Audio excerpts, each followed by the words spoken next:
How's it going, everybody? This is Tim with King's Options, and we're going to start right here on the earnings, upcoming earnings reports. So this is Monday through Friday, as you can see. Seem to be tapering off on the bigger names, but here you have it. I'm saying dumb stuff and leaving it up here so you can take a look at it real quick. If you need to, pause, go back, and take a look again, or just look up Earnings Whispers on X, and they post these. These pictures every week. So, okay, economic calendar for the upcoming week. Monday we have nothing. Tuesday, here we go. CPI, that's going to be the big one. CPI.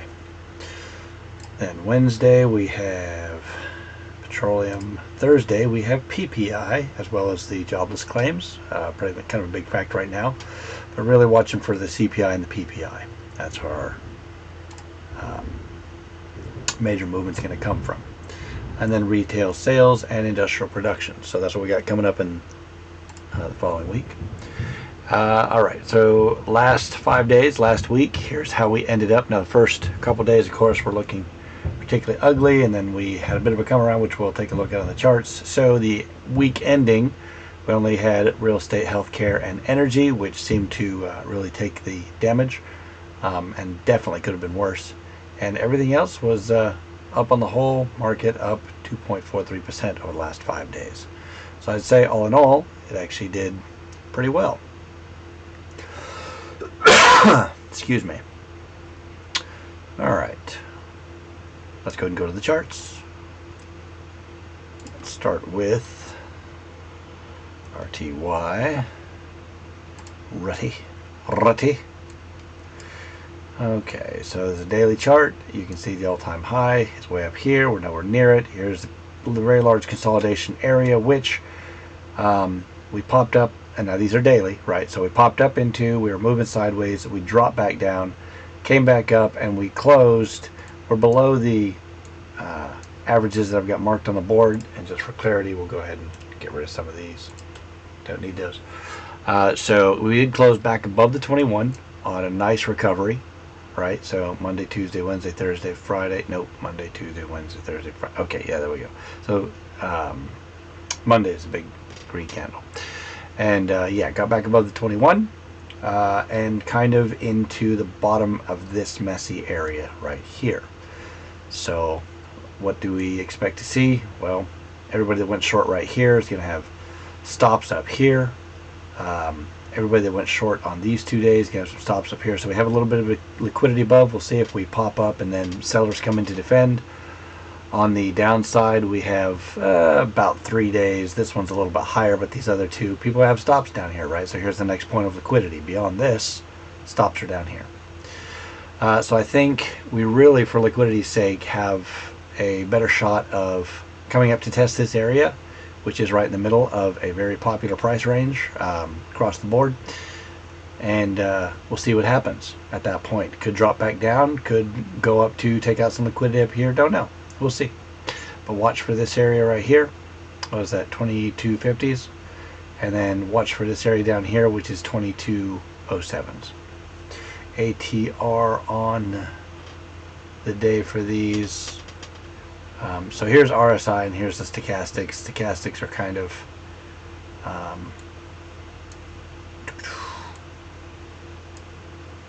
okay. So there we go. They're kind of middle of the road. On the more positive side, the slow line is actually on the downside, but we've got a nice strong cross on the fast.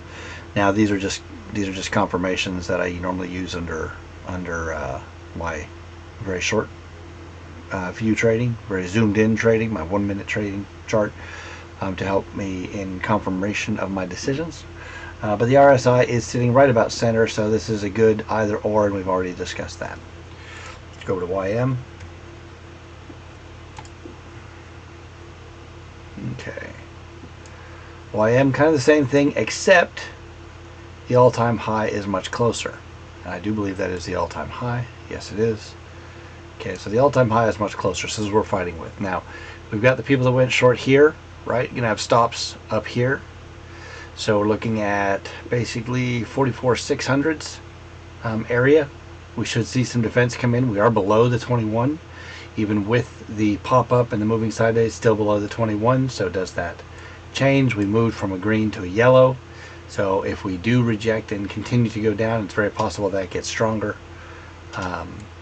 On the downside, do we have buyers defend? I'd say in this area, this seems to be a bit of a liquidity run for these.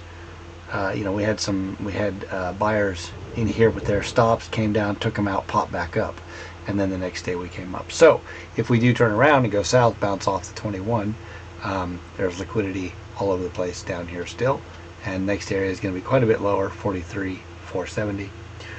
So we'll see what happens there. Really a place of indecision between both of them, which isn't, you know, RTY and YM as we're looking at it. Let's go ahead and take a look at the ES.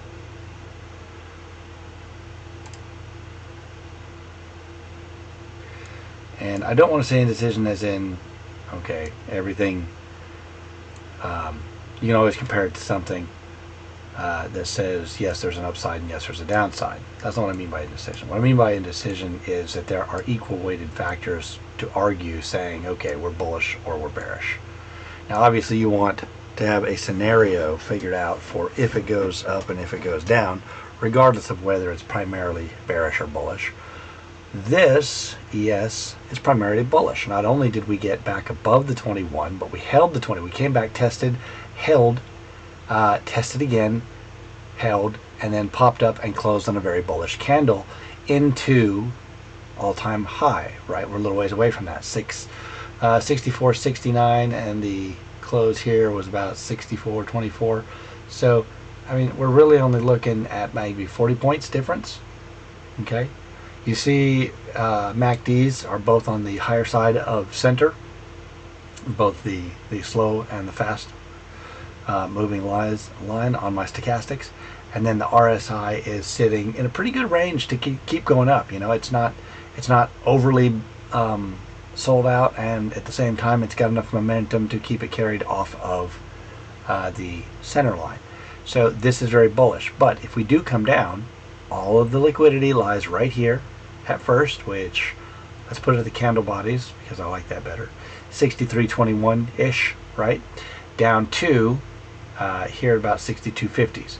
And then we have, of course, a ton of liquidity down here because everybody that was buying here came down, held. Very possible they did not stop out. Some did, but also that this was defended. This whole area right here was defended after we popped down, came back up, and then the next day popped up solidly and held them. So these buyers are in a good position right now. So there's a ton of liquidity below this. And if we get down to 62.40s, then yeah, we have room to run to the next consolidation area below, which is going to be another 40 points below that.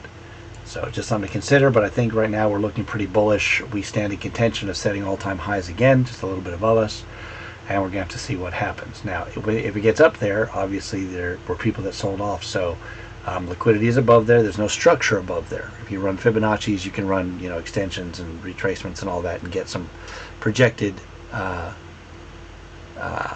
points of target up above. But as it stands, there's no previous structure, so it is what it is. Here's where the liquidity is. Does it sell off, or do we just keep rising up into it? That'll be the question, and time will tell what the answer is, but that's the situation as it stands right now. Okay, go ahead and take my favorite, and I got to tell you, I was a switch. I used to trade the ES all the time. I looked at the NASDAQ, and quite frankly, it just moved too fast for me. That was when I first started trading futures.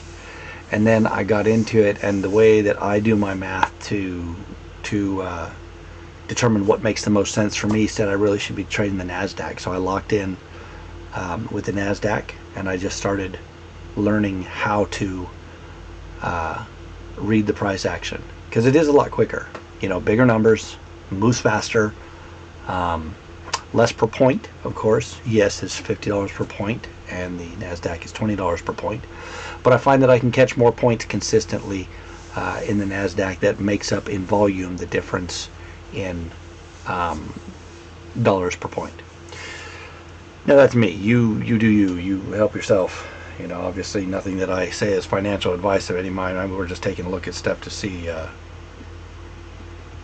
what the charts look like as I view them, how I interpret them, and that's about it. So this one's actually seems to be leading, in my opinion. We've got 23,770, all-time high is right here, 23,845. So basically we're about 80 points off-ish, which 80 points in NASDAQ. I think the ATR around is running around 200 or 300 points right now. So that's at worst less than half, excuse me, away from all-time highs. Same problem if you get up there, no structure. But you do see these blue lines. These are Keltner channels. And right now we're probably sitting, here's the 1, here's the 2, so probably pushing the 2. Last time we hit all-time highs, we were pushing the 3. So it definitely has room to hit a little bit higher, even though there's no structure to tell me what that higher might look like. The RSI is looking pretty decent, a little bit stronger momentum than the ES, but definitely in a favorable position. It's not too I don't really like the whole oversold or undersold, but that's what people say. So it's not too much on the have bought side. It's definitely has this is good momentum. It's got room to run. We got a nice trend in this momentum moving up over the past few days. And then of course the stochastics are sitting as well, better than 50, not too high. They have room to run. They really do have room to run. So these are good confirmations for what it is I'm seeing here, and I'm fairly bullish. Now if we do drop down, we have quite a ways down. We'd have to lose this upward momentum first. I think we'd have to lose this level. Now this is one thing that I was looking at as we were going through last week and the week before. So first off, this was a 5% drop, almost to the point, 5% drop from all-time high down to this low, which is nice. It's nice because we need these kinds of pullbacks, every now and then. They're healthy. They're very healthy. And I'm going to do some manual counting here just because it won't count it for me. I don't know how big a pullback this was. Seems pretty decent just by visuals. Probably not as much as 5%. But this is the most recent good pullback from a decent high.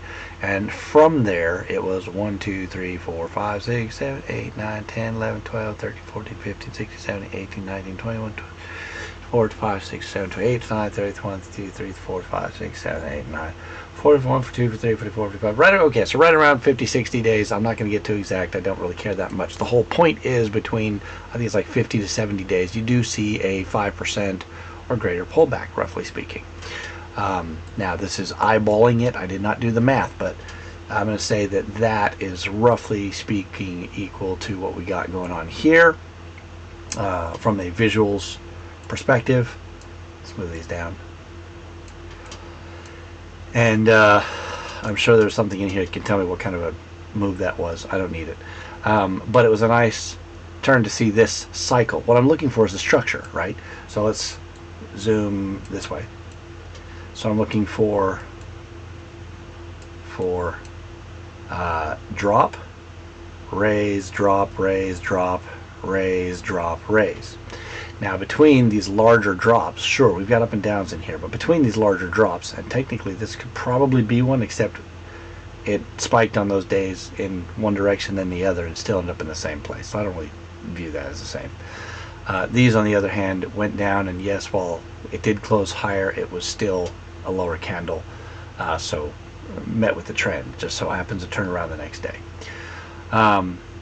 This not as very much big, but here we go. Here you've got from this pullback, which I actually see as part of this larger pullback, right? Which we can go into the higher percentages, but from this mess, I would look to see when did we get here.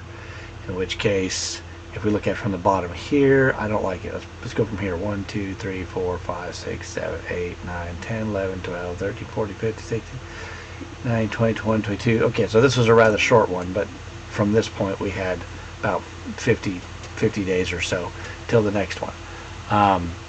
That works for me. Do we, in another 50-ish some odd days, 50 to 70 days, see another pullback of 5%? And the biggest reason I look for that is, while it is not an exact science, cycles happen, okay? And that's just a time cycle that we're on. I could go back to that other deeper drop. I've already touched on it, so I'm not going to right now. But I only see this, since it was a 5% pullback almost on the nose, I see that as a perfectly valid cycle pullback. Nothing out of the ordinary, just a great buying opportunity as we rise forward. And I think we're very bullish.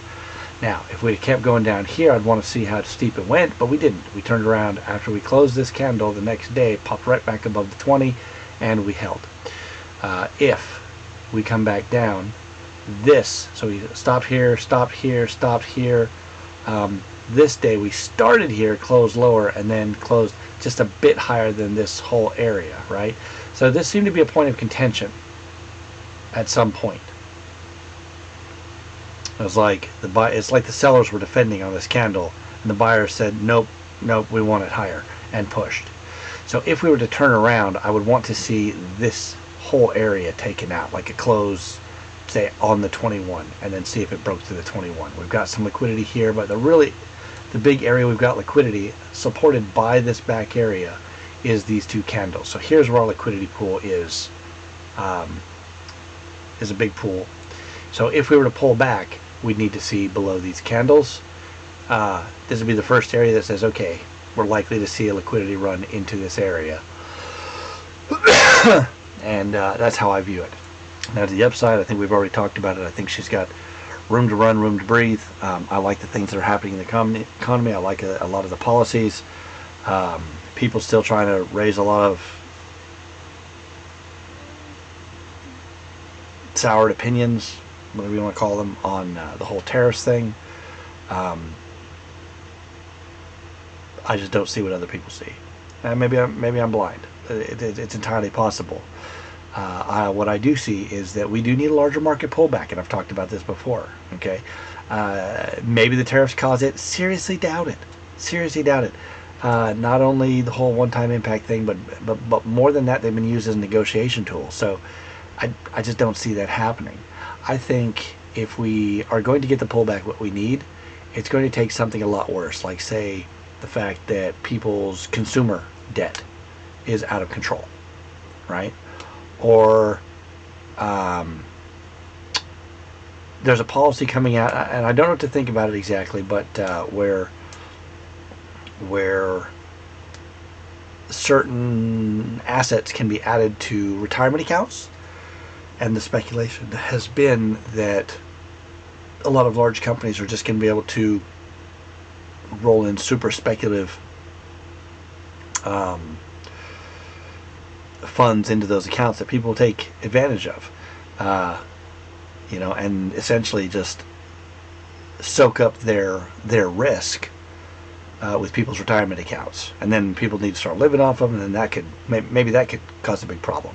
And I know I'm pretty vague. I mean, go look for yourself. You'll see what's happening, or some of the potential for what's happening. Highly recommend, by the way, one channel, Thoughtful Money, Mr. Taggart. Brilliant interviews, and it kind of cracks me up. I notice that I have a bit of listener bias. I want to hear certain things, and I tend to listen longer and more intently on the interviews that are telling me what it is I want to hear, and then I have to catch the fact that I am being biased in what it is that I'm listening to. And what I like about Thoughtful Money is that he interviews people of opposing views, of differing views, of all the time. And that when we're not talking necessarily 180 degrees from each other either, just multiple perspectives coming from everywhere. And one of the biggest things to me is that right now there seems to be a lot of opinion in every direction. Okay, so nobody can actually agree on anything, and everybody's got their own opinion, and everybody's got their own bias. So that tells me a lot of people have no clue actually what's going on. We talk with confidence about what it is we would like to see happen, as though that is what's happening. But the fact of the matter is that somebody of equal professional acumen in the area of economics can come in and give the exact opposite opinion. In this case, a 180 degree opposite opinion. Says, okay, well, his outlook, he's just as confident in, and he's just as good at what he does as you are what you do. And then comes somebody who's 90 degrees off to the left or right, And it's like, okay, well, theirs is just as valid. So basically, nobody knows what's happening, and I think that is when we start to see. That's actually a good thing, right? Because when nobody can actually tell what's happening, it leaves everybody being a little bit more cautious. And when people are more cautious, then a crash is less likely to happen. When everybody's bullish, and the markets can do no wrong, and companies can do no wrong, that's when I would want to expect a crash. A crash, steep pullback, recessionary, whatever you want to call it. But that's when I would expect prices to drop. The thing we know for sure is that the market is overvalued. Very, very, very overvalued. So I don't know when it's coming. I don't know why it's coming. I don't know who's going to predict it. Somebody's going to predict it, and in fact, they're just guessing, and eventually they'll be right. Somebody will say something, it'll happen, and they're like, oh yeah, look, see, that was me, I called it. It's like, whatever. But in truth, nobody can call these things. Black swan events are black swan events for a reason, because you cannot call them. You always end up trying to justify them after the fact. You didn't know ahead of time. You got lucky. Okay, so suck it up. Anyways, that's my opinion, and I like the fact that a lot of people don't agree right now. Yes, we have a little bit higher volatility because of the trade negotiations, because of the wars that are out there on the table, because of the political turmoil that's happening within our own country as well as in others, in this constant fight for, I guess people are calling it remigration, but it's not just in the States, right? I mean, you've got all kinds of immigration problems across the board throughout the EU, throughout the United States, throughout Canada. Depending on who you ask, it's a good thing, it's a bad thing. Fact of the matter is, it still causes chaos. Still causes chaos. How that affects the markets, particularly the U.S., the argument is being made right now, and you'll have to pardon me if you don't agree with me. You don't have to. You shouldn't have to listen to this. Again, I do these for myself, but I am for mass deportations. If you're not here legally, if you're not in the U.S. legally, you need to go. It's plain and simple. If you go, you turn around and come back, that's fine, as long as you do it legally and you stay out of the elections. You're not a citizen. Okay? You don't determine how the country goes. It's not your country. You have a country. Go home. And I get you want to come here for a better life. Heck, I want to go to Japan, and quite frankly, I would do my best to immigrate over there. Keep my U.S. citizenship, but at least do dual citizenship, because I love the country. But I love the country for what the country is, for the Japanese culture. I don't want to bring my culture. I want to live in their culture.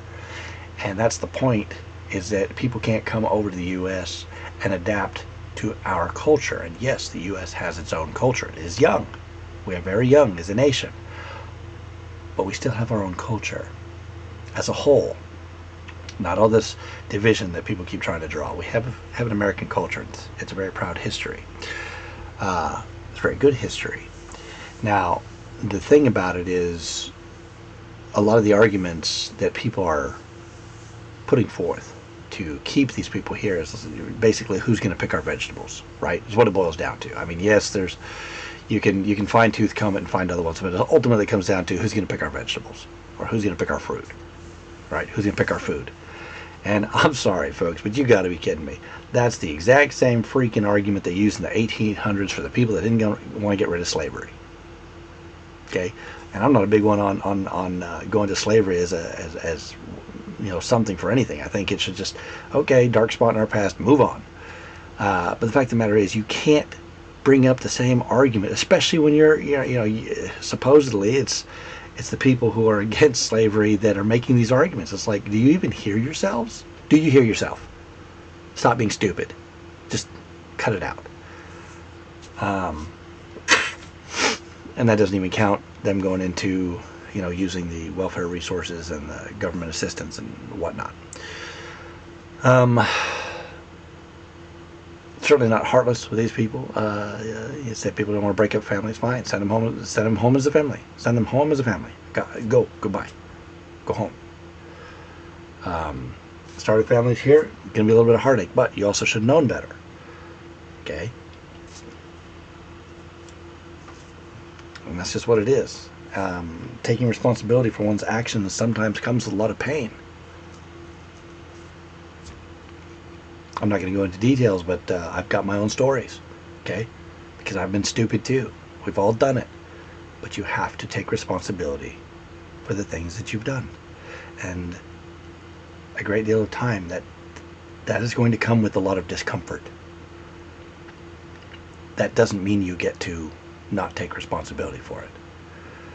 Now I know I've gone off on a tangent, but that's the way I see the markets. That's some of the factors in that I see the markets with causing volatility. So hope you've enjoyed a brief bit of time with me, and we'll see you next week. So, all right, bye.